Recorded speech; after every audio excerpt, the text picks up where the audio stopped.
সফল নারীদের দেখলে আমাদের সবার মনেই একটা প্রশ্ন জাগে, তাই না? তাদের সাফল্যের রহস্যটা ঠিক কি? কিভাবে তারা এত কিছু গুছিয়ে করেন? আজকের এই বিশ্লেষণে আমরা সেই অভ্যাসগুলোই খুঁজে বের করব যা শীর্ষ 1% সফল নারীরা মেনে চলেন।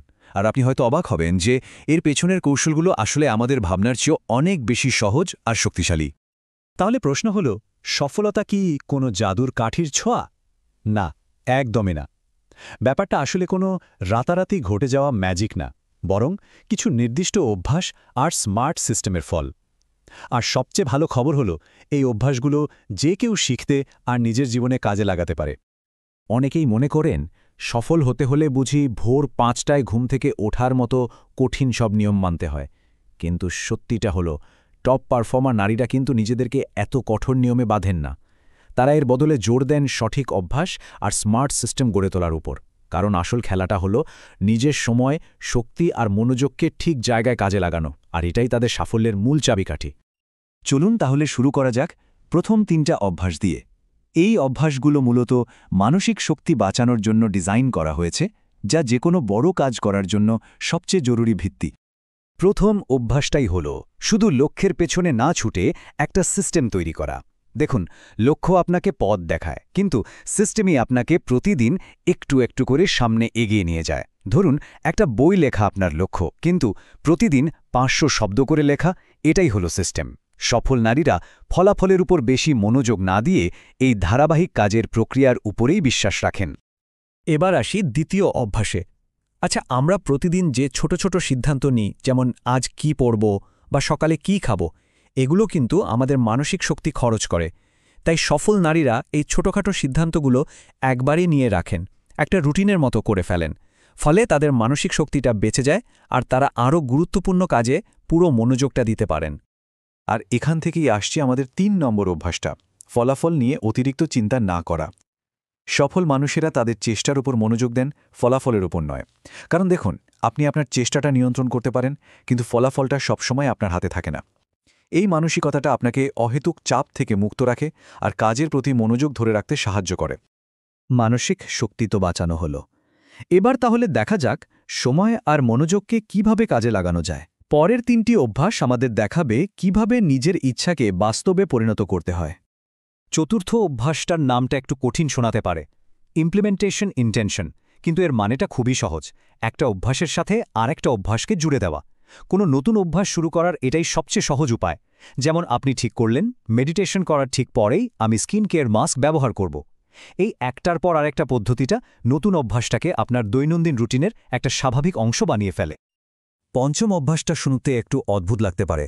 সেটা হলো ইচ্ছে করে নিজের রুটিনে কম কাজ রাখা, বা যাকে বলে স্ট্র্যাটেজিক আন্ডার শিডিউলিং।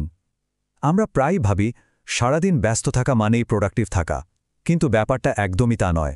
সফল নারীরা এটা জানেন, আর তাই তারা তাদের ক্যালেন্ডারে ইচ্ছে করেই কিছু ফাঁকা সময় রাখেন। এই বিরতিটাই তাদের শক্তি আর মনোযোগকে রিচার্জ করে। আমরা তো সবাই টু ডু লিস্ট বানাই, তাই না? মানে কি করতে হবে তার তালিকা।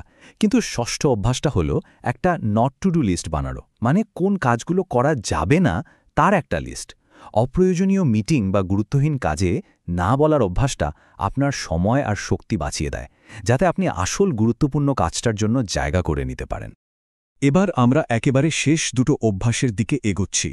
এই অভ্যাসগুলো আরও বেশি স্ট্র্যাটেজিক, যা আপনার ব্যক্তিগত সম্পদ আর পরিচয়ের দীর্ঘমেয়াদী উন্নতির সাথে জড়িত। 7 নম্বর অভ্যাসটা হলো আউটসোর্সিং, মানে কিছু কাজ অন্যকে দিয়ে করানো। মনে রাখতে হবে, আমাদের সবচেয়ে দামি সম্পদ কিন্তু টাকা নয়, সময়। তাই যে কাজগুলো অন্যকে দিয়ে আরও কম খরচে আর ভালোভাবে করানো সম্ভব, সেগুলো আউটসোর্স করাই কিন্তু বুদ্ধিমানের কাজ। এতে শুধু আপনার মূল্যবান সময় বাঁচে না, মানসিক চাপও অনেক কমে যায়। এই স্লাইডটা একটু খেয়াল করলেই বিষয়টা পরিষ্কার হয়ে যাবে।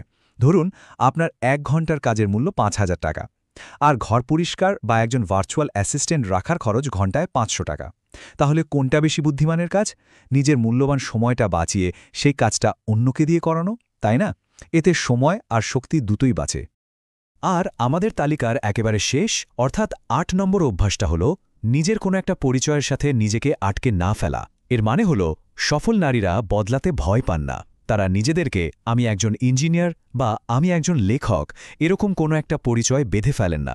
তারা সময়ের সাথে নিজেকে বদলাতে আর নতুন করে গড়ে তুলতে সবসময় প্রস্তুত থাকেন, কারণ তারা জানেন উন্নতি মানেই পরিবর্তন। তো এই যে ৮টা অভ্যাসের কথা আমরা জানলাম, এগুলো কিন্তু শুধু আলাদা আলাদা কিছু টিপস না, এগুলো সব একসাথে মিলে আপনার জীবনকে গুছিয়ে তোলার জন্য একটা দারুণ ব্লুপ্রিন্ট বা নকশা হয়ে উঠতে পারে। তাহলে চলুন এক নিঃশ্বাসে আরেকবার মনে করে ফেলি ৮টা অভ্যাস। ১. সিস্টেমের ওপর ফোকাস করা। ২.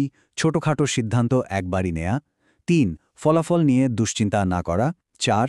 অভ্যাসের সাথে অভ্যাস জোড়া দেয়া। ৫. কাজের মাঝে কৌশলগত বিরতি নেয়া।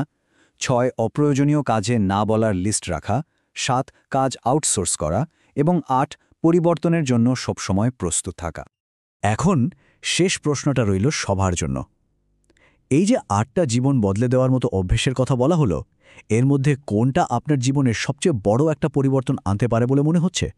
আজই যে কোনো একটা বেছে নিন আর নিজেই দেখুন আপনার জীবনটা কিভাবে বদলাতে শুরু করে।